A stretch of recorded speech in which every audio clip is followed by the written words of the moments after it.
feebaru sëxët bi ñu wooyee tuberculose mu ngi wéy di law ci diwaanu Géejawaay naam sax ñenn ñi nga xam ne ñoo yëngatu ci kër docteur ak yenn acteurs communautaires yi ñu ngi bay seen waar saa su nekk di gindi askan bi ndaxte ci atum 2023 bi ñu génn lu toll ci 734 cas nemmeeku nañ ko ci gox boobu ba ñeent sax ñàkk ci seen bakkeen li ci gën a doy waar janvier 2024 bii rek nemmeeku nañ ci 68 cas Hélène Dakodia ak Aji Fatou Ndiaye Seck ñoom ñi nga xam ne ñoo nekk assistante infirmière chargée du traitement de la tuberculose ak jiite section féminine bu réseau national des associations de lutte contre la tuberculose dëggal nañu ko. fii si Guédiawaye 783 dans l'année ñun ñu am 734 39 moo ñu manqué moom nañuy jéem a wër fu ñu nekk ñu ñëw am na ñeent yu si jot a ñàkk seen bakkan. si diggante nag at mu bees mi janvier bi 1er janvier ba tey jii am nañ 68 cas yu bees feebar bi dafay wàllaate ci wàllaate bu gaaw. am na si ñoo xamante ni nag feebar bi tam duñ ko xam moo tax toujours ñuy ñaax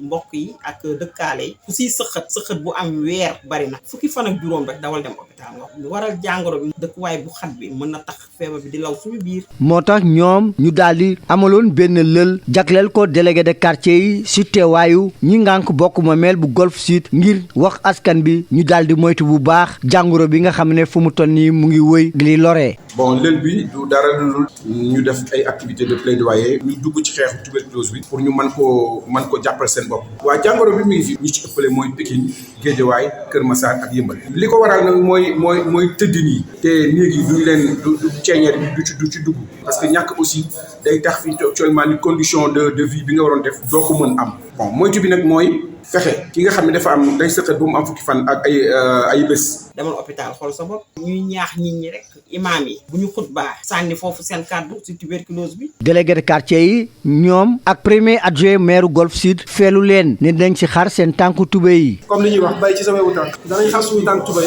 ba nga xam ne képp koo xam ne population la ci biir Golf dana ko yëg. former des relais communautaires ñuy def VAD ci biir quartier ñëpp dinañu ko yëg bu soobee yàlla. mu bokk ci fukki jàngoro yi nga xam ne ci àddina bi dañuy ëpp li ñuy faat ci askan bi tuberculose nag nekk na jàngoro boo xam ne dafa mel ni dañ ko xaw a salfaañee te askan bi sax ñu ci bëri xamuñu ko naam nag mu ngi jur ay loraange moo tax ñi nga xam ne ñoo yëngatu ci wàllu paj di ñaax askan bi daal di moytu bu baax. La tuberculose persiste à Guédiawaye malgré les campagnes de sensibilisation des acteurs communautaires et des autorités sanitaires. Rien qu'en 2023, près de 734 cas ont été enregistrés avec 4 cas de décès. Pire encore, 68 cas ont été dénombrés durant ce mois de janvier 2024. Hélène Dakodia et Adji Fatou Ndiaye Seck, respectivement assistante infirmière chargée du traitement de la tuberculose et présidente section féminine du réseau national des associations de lutte contre la tuberculose, confirme ici l'ampleur de la maladie dans ce département.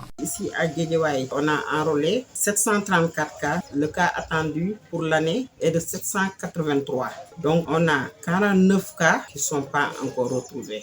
On a 4 cas de décès. Au mois de janvier, on a eu à répertorier 68 nouveaux cas de tuberculose. Elle est invisible, puis elle est mortelle. Une situation qui a poussé le réseau national des associations de lutte contre la tuberculose à organiser un atelier de formation à Golf Sud au profit des délégués de quartier en présence des autorités locales pour tirer la sonnette d'alarme. On avait déjà au préalable formé des religieux et aussi des délégués de quartier qui ont été formés. Et aujourd'hui, ils sont venus ici pour faire un plaidoyer envers les maires pour qu'ils s'engagent dans la lutte contre la tuberculose. Parce que vous savez que les 44% des malades de la tuberculose se trouvent à Dakar, en particulier Pikine, Guédiawaye, Kër Massar et Yëmbal. La cause, parce que c'est une maladie contagieuse, c'est le fait, par exemple, de parler, de tousser ou d'éternuer. Il y a la promiscuité, la banlieue où les maisons sont bondées, il y a une chambre où 4 ou 5 personnes vivent. S'il y a quelqu'un qui a la maladie, automatiquement, il peut contaminer les autres. De voir aussi si la maison aussi, il n'y a pas de tuberculeux qui sont là en train de tousser et qui n'osent pas aller à l'hôpital, de les faire sortir. Un appel qui n'est pas tombé dans l'oreille de sourd du côté des délégués de quartier et du premier adjoint au maire de Golf Sud. On s'engage à faire une campagne de sensibilisation, essayer de faire le maximum. Donc il est important de faire une large communication là-dessus.